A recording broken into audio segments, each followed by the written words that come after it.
एक बार की बात है कि एक सियार जंगल में एक पुराने पेड़ के नीचे खड़ा था।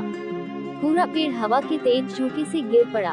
सियार उसकी चपेट में आ गया और बुरी तरह घायल हो गया। वह किसी तरह घिसकता घिसकता अपनी मान तक पहुंचा। कई दिन बाद वह मान से बाहर आया। उसे भूख लग रही थी।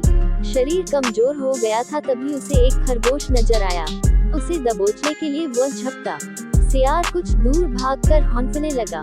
उसके शरीर में जान ही कहाँ रह गई थी। फिर उसने एक बटेर का पीछा करने की कोशिश की। यहाँ भी वह असफल रहा। हिरण का पीछा करने की तो उसकी हिम्मत भी न हुई। वह खड़ा सोचने लगा। शिकार वह कर नहीं पा रहा था। भूखों मरने की नौबत आई ही समझो। क्या किया जाए? वह इधर उधर घूमने लगा पर कहीं कोई मरा जानवर नहीं मिला। घूमता घूमता वह एक बस्ती में आ गया। उसने सोचा शायद कोई मुर्गी या उसका बच्चा हाथ लग जाए। वह इधर उधर गलियों में घूमने लगा। तभी कुत्ते भान भान करते उसके पीछे पड़ गए। सियार को जान बचाने के लिए भागना पड़ा। गलियों में घुसकर उनको छकाने की कोशिश करने लगा पर कुत्ते तो कस्बे की गली गली से परिचित थे। सियार के पीछे पड़े कुत्तों की टोली बढ़ती जा रही थी और सियार के कमजोर शरीर का बल समाप्त होता जा रहा था। सियार भागता हुआ रंगरेजों की बस्ती में आ पहुंचा था। वहां उसे एक घर के सामने एक बड़ा ड्रम नजर आया। वह जान बचाने के लिए उसी ड्रम में कूद पड़ा। ड्रम में रंगरेज ने कपड़े रंगने के लिए रंग घोल रखा था। कुत्तों का टोला भौंकता चला गया। सियार सांस रोककर रंग में डूबा रहा। वह केवल सांस लेने के लिए अपनी थूथनी बाहर निकालता। जब उसे पूरा यकीन हो गया कि अब कोई खतरा नहीं है तो वह बाहर निकला। वह रंग में भीग चुका था। जंगल में पहुंचकर उसने देखा कि उसके शरीर का सारा रंग हरा हो गया है। उस ड्रम में रंगरेज ने हरा रंग घोल रखा था। उसके हरे रंग को जो भी जंगली जीव देखता वह भयभीत हो जाता। उनको खौफ से कांपते देखकर रंगे सियार के दुष्ट दिमाग में एक योजना आई।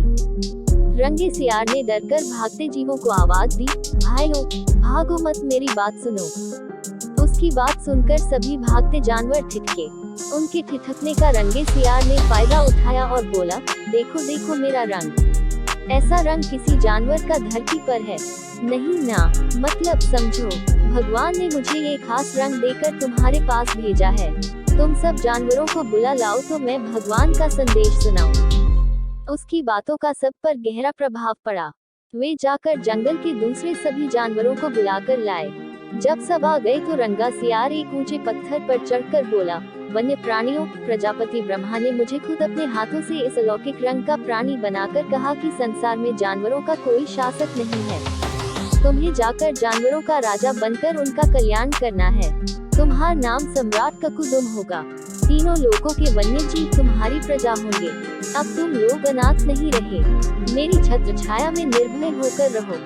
सभी जानवर वैसे ही सियार के अजीब रंग से चकराए हुए थे। उसकी बातों ने तो जादू का काम किया।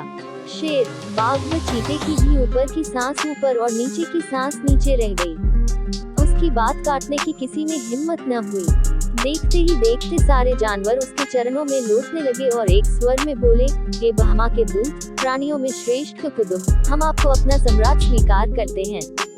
भगवान की इच्छा का पालन करके हमें बड़ी प्रसन्नता होगी। एक बूढ़े हाथी ने कहा, हे सम्राट, अब हमें बताए कि हमारा क्या कर्तव्य है। रंगा सियार सम्राट की तरह पंजा उठाकर बोला, तुम्हें अपने सम्राट की खूब सेवा और आदर करना चाहिए। उसे कोई तकलीफ नहीं होनी चाहिए। हमारे खाने पीने का शाही प्रबंध होना चाहिए। शेर ने सिर झुकाकर कहा, महाराज ऐसा ही होगा। आपकी सेवा करके हमारा जीवन धन्य हो जाएगा।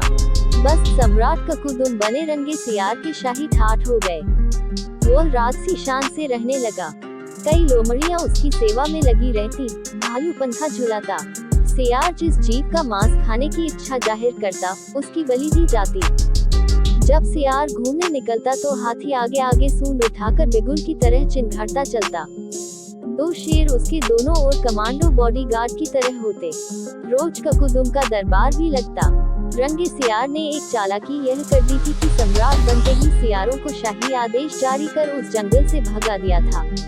उसे अपनी जाति के जीवों द्वारा पहचान लिए जाने का खतरा था।